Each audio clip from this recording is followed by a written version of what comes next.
सभी विद्यार्थियों को नमस्कार। अपने इस YouTube चैनल पर आपका स्वागत एवं अभिनंदन। हाँ तो विद्यार्थियों, आज हम कक्षा 12 राजनीति विज्ञान विषय से एक महत्वपूर्ण पाठ के प्रश्नोत्तर देखने जा रहे हैं। तो आज का हमारा पाठ रहेगा अंतरराष्ट्रीय संगठन। हाँ तो विद्यार्थियों, आज की हमारी कक्षा रहेगी 12, विषय रहेगा राजनीति विज्ञान और आज के हमारे पाठ का नाम रहेगा अंतरराष्ट्रीय संगठन। तो शुरू करते हैं विद्यार्थियों आज का वीडियो।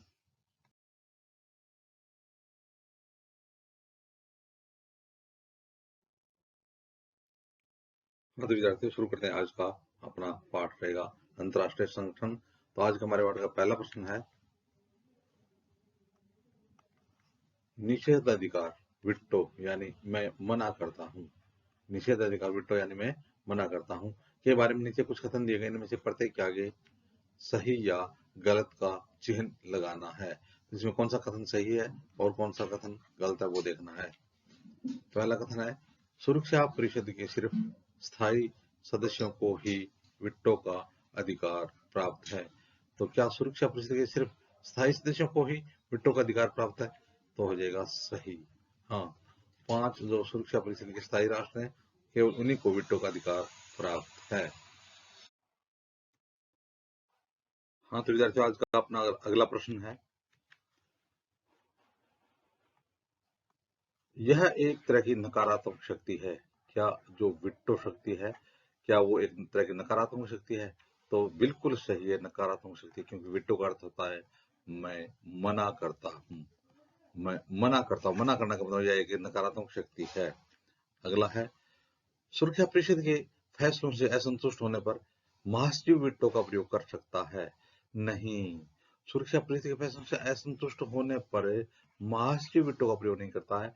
5 जो स्थायी राष्ट्र है वो ही विटो का प्रयोग करते हैं। अगला है, इसमें यह गलत हो जाएगा। अगला है, एक विटो से भी सुरक्षा परिषद का प्रस्ताव नामंजूर हो सकता है। क्या एक विटो से 5 राष्ट्रों में से यदि एक राष्ट्र भी मना कर दे तो क्या सुरक्षा परिषद का प्रस्ताव नामंजूर हो सकता है? तो बिल्कुल सही बात है कि सुरक्षा परिषद के जो स्थायी 5 राष्ट्र हैं, कौन कौन से? एक हो गया रूस, चीन, फ्रांस, चीन, फ्रांस, संयुक्त राज्य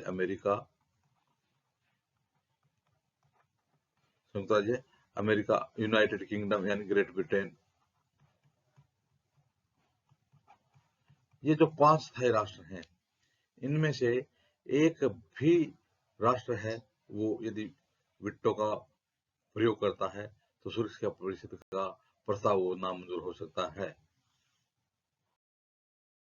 हाँ तो विद्यार्थियों, अब देखते हैं आज का अगला प्रश्न है,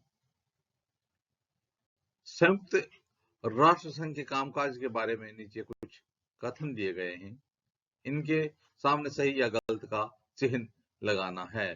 तो संयुक्त राष्ट्र संघ के कामकाज के बारे में यानी संयुक्त राष्ट्र संघ है उसके कामकाज के बारे में कुछ कथन दिए गए हैं, तो सही या गलत का चिन्ह लगाना है। पहला है, सुरक्षा और शांति से जुड़े सभी मामलों का निपटारा सुरक्षा परिषद में होता है।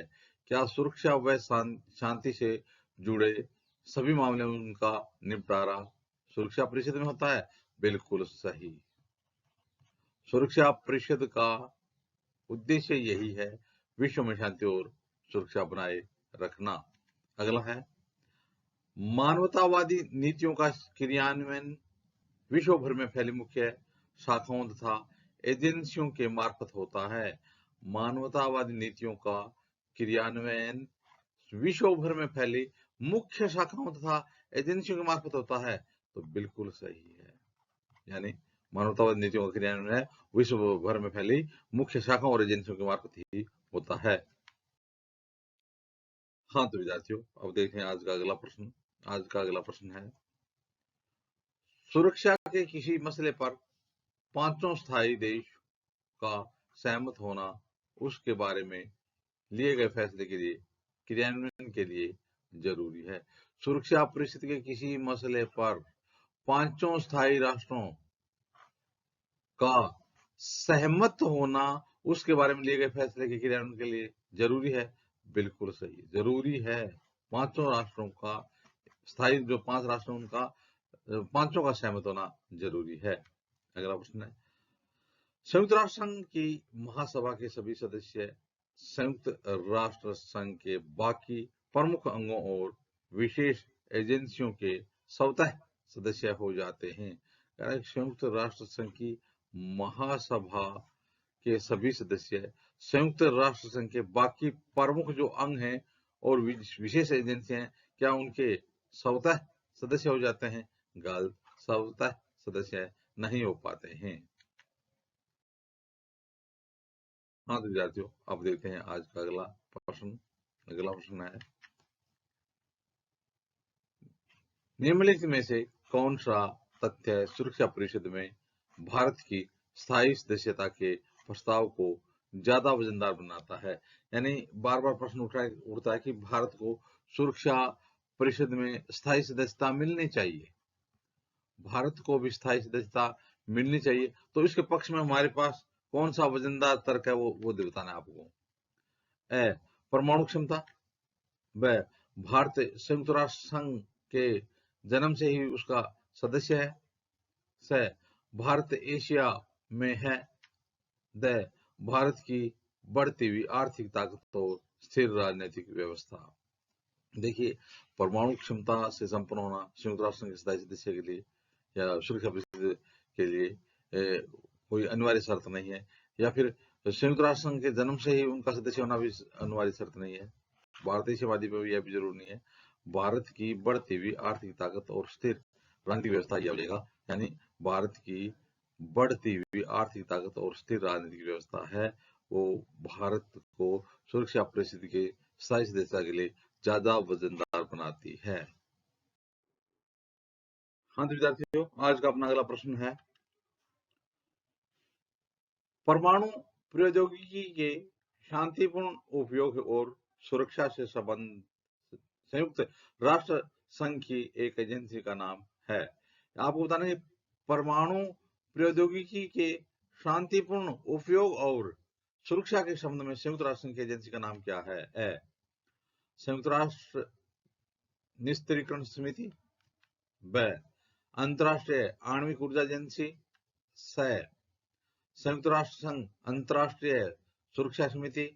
द, इनमें से कोई नहीं। तो नाम देख लो, नाम क्या है? परमाणु प्रौद्योगिकी है। नाम क्या है? परमाणु प्रौद्योगिकी है। तो अब देखिए इसमें क्या कौन सा हो जाना चाहिए? तो इसमें हो जाएगा अंतरराष्ट्रीय आणविक ऊर्जा एजेंसी। अंतरराष्ट्रीय आणविक ऊर्जा एजेंसी है वो जो संयुक्त राष्ट्र की एक एजेंसी है जो शांतिपूर्ण उपयोग और सुरक्षा से संबंध है, जो परमाणु प्रौद्योगिकी है उनका उपयोग किया जाए इसके बारे में।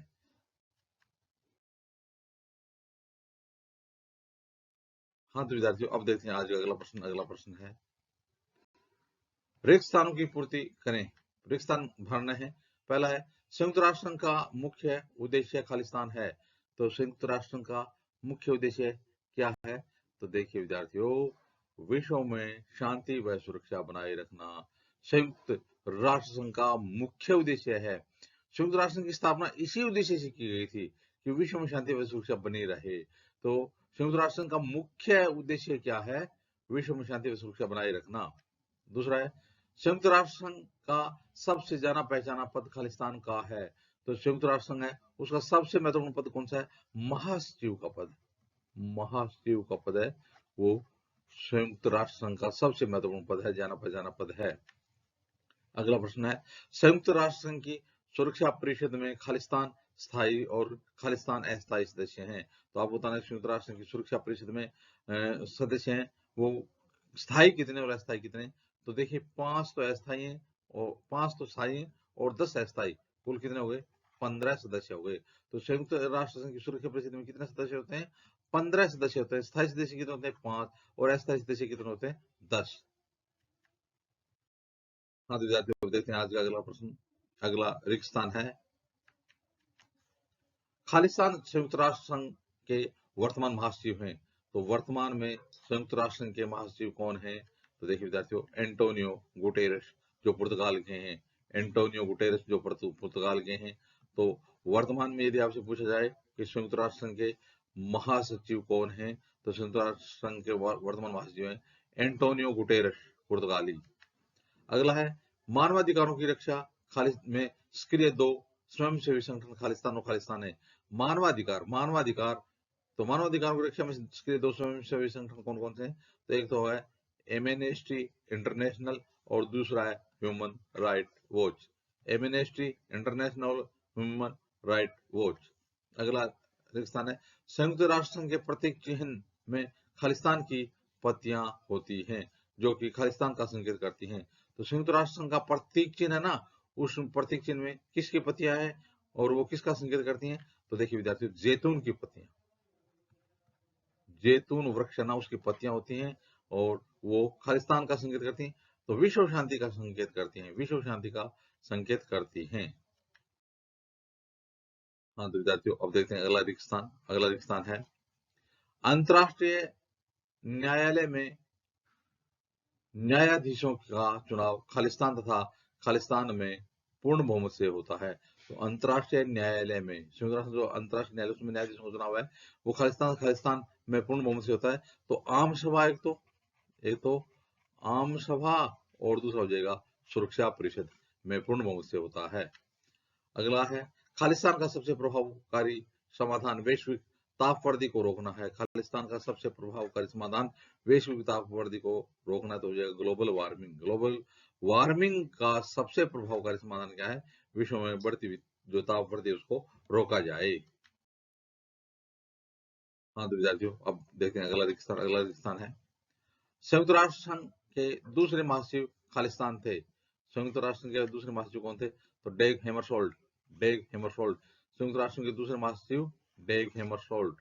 वर्तमान महासचिव एंटोनियो गुटेरेस पुर्तगाल के। अगला रेगिस्तान है, अंतरराष्ट्रीय न्यायालय में न्यायाधीशों की संख्या खालिस्तान है। तो अंतरराष्ट्रीय न्यायालय में न्यायाधीशों की संख्या कितनी है? 15 न्यायाधीश। अंतरराष्ट्रीय न्यायालय में 15 न्यायाधीश है और इनका कार्यकाल कितना वर्ष का होता है? 9 वर्ष का होता है। तो अंतरराष्ट्रीय न्यायालय में न्यायाधीशों की संख्या कितनी होती है? 15 होती है और इनका कार्यकाल कितने वर्ष का होता है? 9 वर्ष का होता है। तो इस प्रकार से विद्यार्थियों, आज राजनीति विज्ञान से संबंधित कक्षा 12 के एक महत्वपूर्ण पाठ अंतरराष्ट्रीय संगठन के प्रश्नोत्तर देखिए। आगे आने वाले वीडियो में भी इसी प्रकार से हम राजनीति विज्ञान संबंधित सामग्री देते रहेंगे। आप भी अपने इसी यूट्यूब चैनल के साथ बने रहिए। वीडियो देखने के लिए धन्यवाद।